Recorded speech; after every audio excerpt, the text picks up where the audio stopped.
A lot of you are going to say, well, if you abstain yourself, how will you know if you're going to have great sex?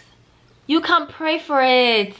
Like, that's how I know, because I have faith in the Lord, okay? I have faith in the Lord, and I know that no matter what, okay, whatever I ask him in the name of Jesus, he will give it to me according to his will. And guess what?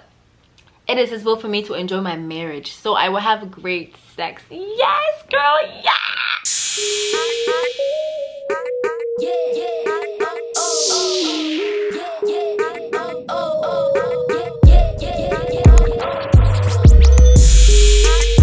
Hello, kings and queens, thank you so much for tuning into this video. Today we are talking about sex. Yes, I said it. S-E-X. Sex. Okay, it's not a bad word, you guys. Like, you can use it. Sex, it's okay. Like, but we're talking about sex today because unfortunately that word, that activity, that thing is something that is taboo for a lot of people, you know, especially African families, Christian women, Christian community in general, especially at a younger age. You're told that you're not supposed to do it, you're not supposed to do it, but you don't know why. You actually don't even understand, like, what, like, why don't we understand why? Like, we'll talk about that today and talk about the untold truths about waiting for marriage, because it can be hard. Before we get into it though, make sure you subscribe to this channel and join the kingdom. On this channel, we talk all about how to reign in your young professional life to Christ. Okay, we have fun over here, so make sure you also hit the notification bell next to it so you can be notified whenever I post my videos. Also, I challenge you, I dare you, I'm challenging you to go on my channel and watch all of my videos. Binge watch me, because girl, man, I promise that you will gain some real value from my videos. Okay, I promise you that. I promise. Just go check it out. Like, I have so many videos. Okay, I'm a consultant, you know, in the daytime, you know, so I talk a lot about that. I talk about finances, all the good stuff. Binge watch my videos and come back and tell me how you liked it. Okay, there's real reasons why we should be waiting for marriage. Okay, we know sex is fun and it's okay. God created it. Sex is a great thing. It's okay to want sex because sex is a great thing. And first of all, God created it. Of course, he created hormones as well. However, he set certain rules and he gave us certain guidances for specific reasons. Okay, there are real repercussions that come out of doing that activity, sex, before you're married. Okay, and we're gonna talk about it. Fear, throw it away. If you have fear towards sex or fear towards doing sexual activity, whatever, it shouldn't be there. It should just be, you need to replace that fear with an understanding and a knowledge. Okay, because you should never not do something because you fear, because first of all, God is not the author of fear, so his fear should never be your motivation towards not doing or doing something, because where's it gonna get you? Like, you're never truly gonna be able to express yourself and explain to someone why you're taking these decisions if it's just out of fear. Like, there's no basis in fear. You know what I mean? There's just emotional distrust. You don't want that. You want to be emotionally stressed, okay? You want to understand why you're doing certain things. So we're not going to stop. We're going to stop being afraid of sex, because sex is a beautiful thing that God made and so that it was good, okay? He just made it so that we may enjoy it in a certain medium. And that medium is marriage, okay? It's marriage. So I want to start with something good, you know what I'm saying? Like, because I truly believe that you can pray for sex. You can pray for great sex. Why not? Give me one reason why I can't pray for great sex. Because a lot of people say, oh, I think I'm chatting in this video, but whatever. A lot of people say, you know, I don't know how Christians do it because you never know if the person's gonna be good or not. So why can I now start to pray while I'm waiting? I pray for a good job. I pray for good food. I pray for good health. I pray for my family. I pray.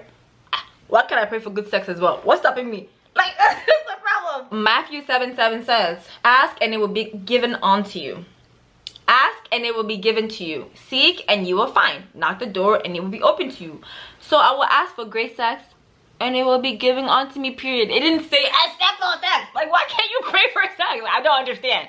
You know what I mean? As I'm waiting, I'm, you know, securing myself, securing the bag, getting closer to God. I'm also praying for good sex. What is wrong with that? You tell me.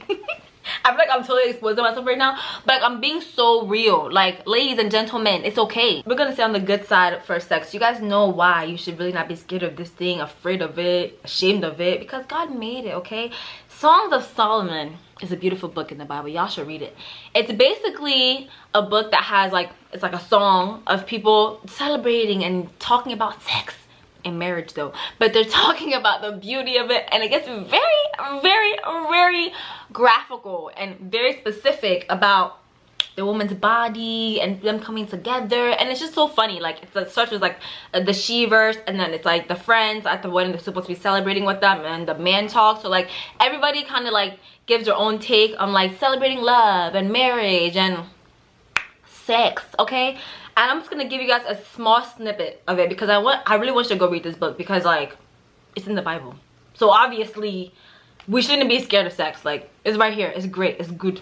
What's the problem again?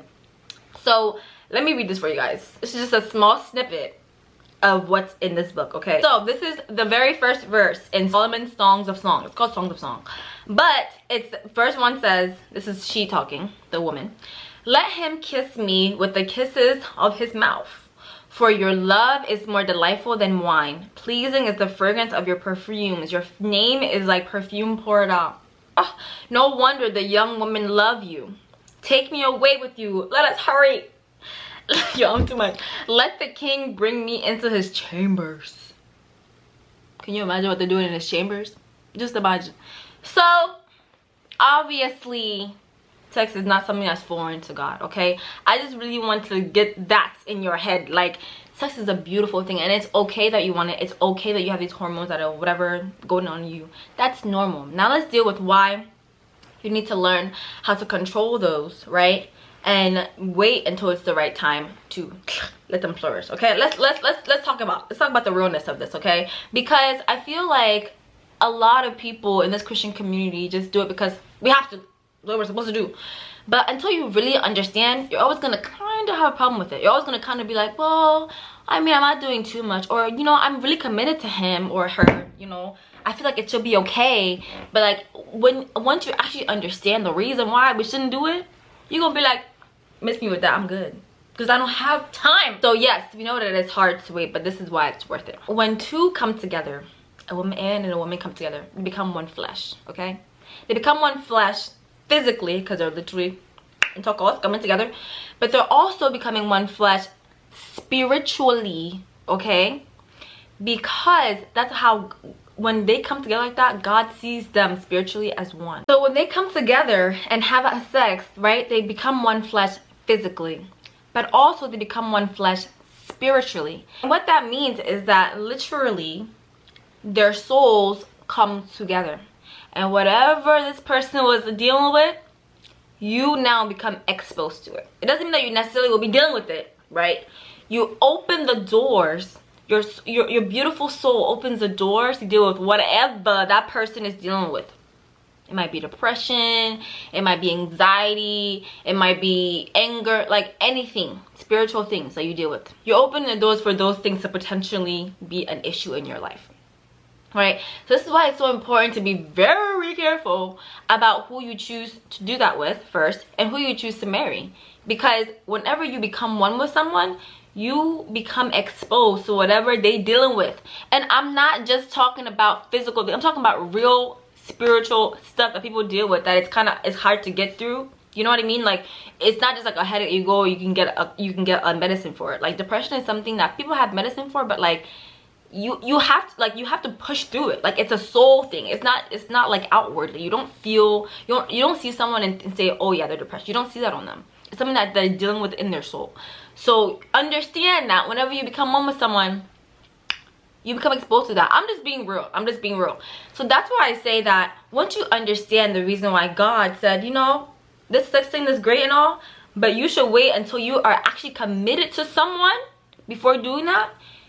He said that because he had a real reason behind it. Like, yeah, it's great, it feels nice and everything, but there's baggage that comes with it, depending on who you slept with. You know what I mean? And that always reminds me of this chart. You know how I think it was in middle school, they were doing like those stay safe, whatever, consent or sex or whatever, and those had those charts of like, oh, if you slept with someone, this is how many people you've actually slept with, right? I think I'll put it up on the screen if I find it. Actually, I'm gonna find it because I have the screenshot here. So like, the screenshot I have here is like, how many people have you really been exposed to? So it's like if you had one sexual partner, you've been exposed to one person. If you have two, you've been exposed to 3 people, and then so on. And then like if you have 10 sexual partners, you've been exposed to 1,023 people. What I think is cool about this is that, you know, it's good that they were teaching us like, hey, you know, be safe and everything like that, which is great, right? But what this chart is missing is a spiritual part, because that's true. You've been physically, your stuff has touched yo, I'm too much, this many people theoretically, if you have slept with that many people, right? Because you continue to be more exposed and more exposed and more exposed. But think about that when it comes to your soul. Being exposed to 1,023 people's problems and issues just from having sex with them, while you deal with your own things. Like there's things that I'm still dealing with, you know, that by the grace of God, you know, I'm gonna work through it because I have the grace of God, right? And that's just me Daniela's own things that I'm dealing with. Knowing that, I would never want to go and expose myself, okay, to somebody else's things that they're dealing with spiritually, because I already know that that's a lot. Like me right now, it's a lot, okay? Like it's already a lot.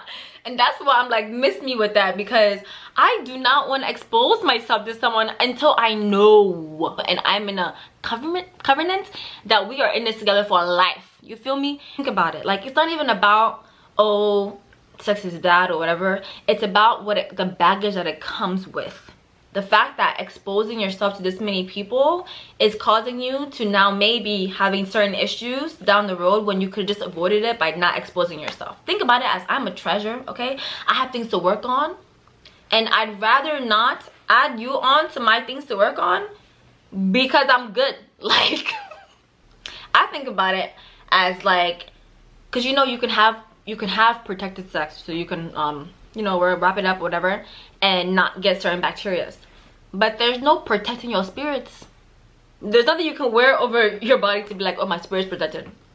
Once you go into that, you are exposing yourself, okay? You're exposing yourself. So there's no way to wrap it up in the spirit realm, okay? So just think about it.